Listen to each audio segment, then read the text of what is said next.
大家好，我是宇说。就在上周，台北发生一个震惊社会的恐怖攻击，一名桃园27岁的男子张文在台北丢掷烟雾弹，并持刀砍伤民众，最后坠楼不治，亮起多人死伤。随着警方破解了他的随身平板里的加密资讯，案情有了令人头皮发麻的最新突破。我们从这份曝光的资料里可以看到一张宛如军事行动般的战术地图，而且最可怕的是，张文原本锁定攻击的目标竟然高达72处。地图上密密麻麻的标记了红色的 F 疑似代表汽油弹 Fire， 至于灰色的 S 则是代表烟雾弹 Smoke。他不只精准地计算了他的作案时间，甚至连最终的犯案路径都跟这份计划表高度重叠。这种精密的执行力真的让人看了不寒而栗。那么张文的犯案动机到底是什么呢？为什么要如此心思缜密地策划这样的恐怖攻击呢？还有哪些我们没有发现的疑点？今天我们就一起来好好聊聊张文恐怖攻击事件吧。影片开始前，大家可以先帮我追踪这个频道哦，你们的订阅是我做每一部影片的动力。首先，我们先来还原一下那个惊心动魄的犯案过程。嫌犯张文在12月19号案发当天，他先于中午入住南京西路的千辉旅馆，将所有犯案的工具，包含刀具、汽油弹等，先放在旅馆内。根据张文的战术地图，千辉旅馆是他北车跟中山站连续攻击的补给站。在下午3点40分时，他先后在中山区多处巷弄纵火燃烧汽机车，随后汽车改骑 U-Bike 返回租屋处，并于4点53分放火烧毁自己的住所，带着汽油弹和烟雾弹的行李箱步行离开。以上都只是张文根据自己的战术地图作为声东击西、分散警力的诱敌之策。张文的真正攻击时间是在下午4点59分，他身穿雨衣，推着装备进入北捷，并在 M7 通道间完成第一次变装，随后在 M8 戴起防毒面具开始作案。在4分钟内投掷了大量的烟雾弹和汽油弹。在台北车站的第一波攻击后，张文迅速换上了不同的外套来变装，刻意用衣物来遮挡脸部，并通过那种左顾右盼、惊慌失措的夸张肢体语言，成功伪装成受害者混入人流。按照他的战术规划，并于5点50分返回旅馆进行最后一次换装。张文在最后6点37分抵达中山站成品南西站前，并开始丢掷烟雾弹，还有随机攻击路人，随后进入成品大楼坠楼身亡。嫌犯戴防毒面具，先到捷运台北车站 M7 出口丢掷至少5颗烟雾弹，事后还被拍到在星巴克门口冷眼徘徊，看着群众惊慌。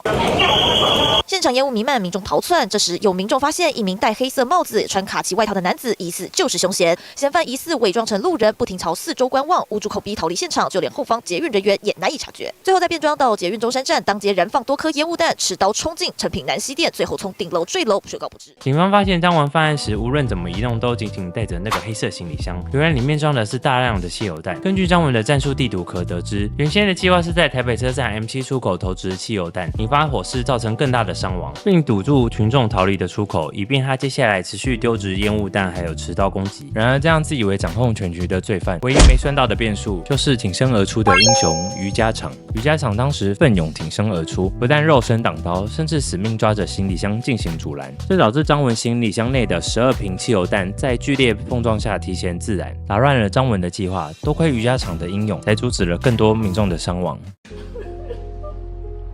关键因无得啦，伊家年是没事嘛。我甲伊看，伊目睭紧紧看我。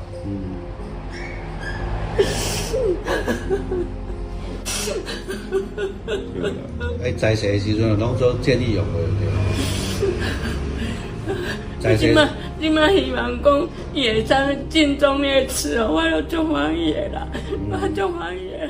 我相信一个人的价值取决于他的抉择。相比张文这种社会毒瘤，于家常则选择成为了大家的光。但老实说，案情发展到现在，还有太多不合理的疑点值得我们深究。特别是为了防止未来有类似的模仿犯和潜藏的阴谋，我们一定要持续关心这起事件。毕竟现在社群媒体上的资讯真假混杂，有很多假资讯让社会大众更看不清楚真相。像是张文最后跳楼身亡这点就充满疑问。新闻画面中，张文脱掉护具跳楼的顶楼现场旁边的那扇门，跟监视器拍到他与警方先后冲入的门根本长得不一样。跳楼的门是长这样，但张文上顶楼最后监视器拍到的门却是长这样，这不禁让人怀疑，顶楼难道有2扇门吗？如果他上楼后要立刻轻生，为何不直接跳，还要大费周章的跑到另一侧的门呢？就有网友推测，张文是想跳到有缓冲的纸箱上逃生，但这个说法完全站不住脚，因为纸箱上方有坚固的铁皮屋檐，跳下去就算不会死，也一定会重伤。伤。对于一个心思如此缜密，连逃亡路线都规划的人来说，这绝对不是一个好的逃生方法。而最令人费解的是他在成品南西店最后的行踪。监视器显示，他在傍晚6点多后进入成品，一反常态的驱赶群众，甚至对群众大吼通通上去，来驱赶人群让给他入。这么着急赶往顶楼是为了什么呢？真的是为了自我了断吗？还是看过逃亡路线准备逃跑呢？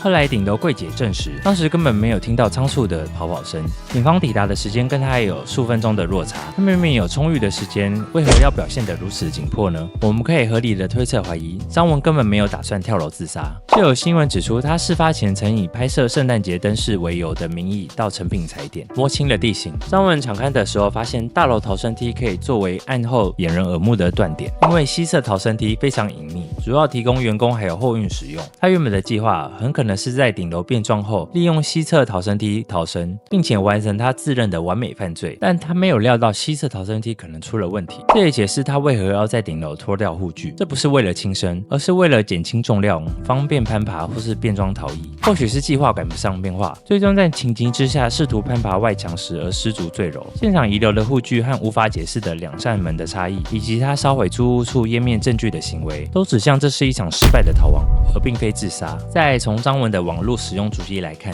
会发现一件令人毛骨悚然的事情。从张文2024年失业并与家庭决裂后，他就开始密集搜寻郑捷、随机杀人等关键字，将情感投射在这些过往的罪犯身上。到了2024年5月，郑捷案10周年之际，他仔细研读了判决书与心理报告，还多次揽喻替郑捷辩护与同情其处境的文章。并就在这个时候，张文开始做笔记，检讨郑捷的犯案手法，认为在封闭车厢犯案不够聪明。这显示出张文具备高度的表演型人格，他渴望的不只是杀戮，而是全体社会的关注，非常可怕。而事发后，警方进一步厘清张文的金流来源，因为大众就非常怀疑，一个失业近2年的人，光是房租、高价烟雾弹和战术装备就得烧掉30几万，钱到底是从哪里来的呢？就在这几天，警方调查发现，张文的金源全仰赖母亲。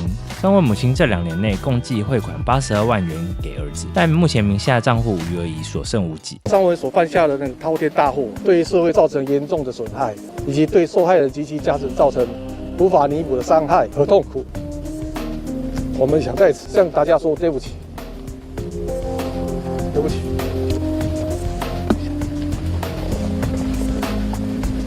对不起。看到张文家人跪下道歉的影片，真的觉得这一切的错不应该由家人承担。毕竟张文已经成年，要对自己的行为负责。天底下没有一个爸妈会花27年养一个杀人犯的。最后还是要提醒大家，随着跨年的活动到来，我们一定要提高警觉，因为我们不知道是否还有潜在的危机。如果你在街头上看到有人手持武器或是神情诡异，请相信你的直觉，立刻远离逃跑。因为在这个真假难辨的时代，保护自己才是生存的第一法则。好啦，今天的影片就到这边。喜欢这部影片的话，请帮我大大的按个赞，然后订阅和支持我们的频道。我是鱼鱼，我们下次影片见喽，拜拜。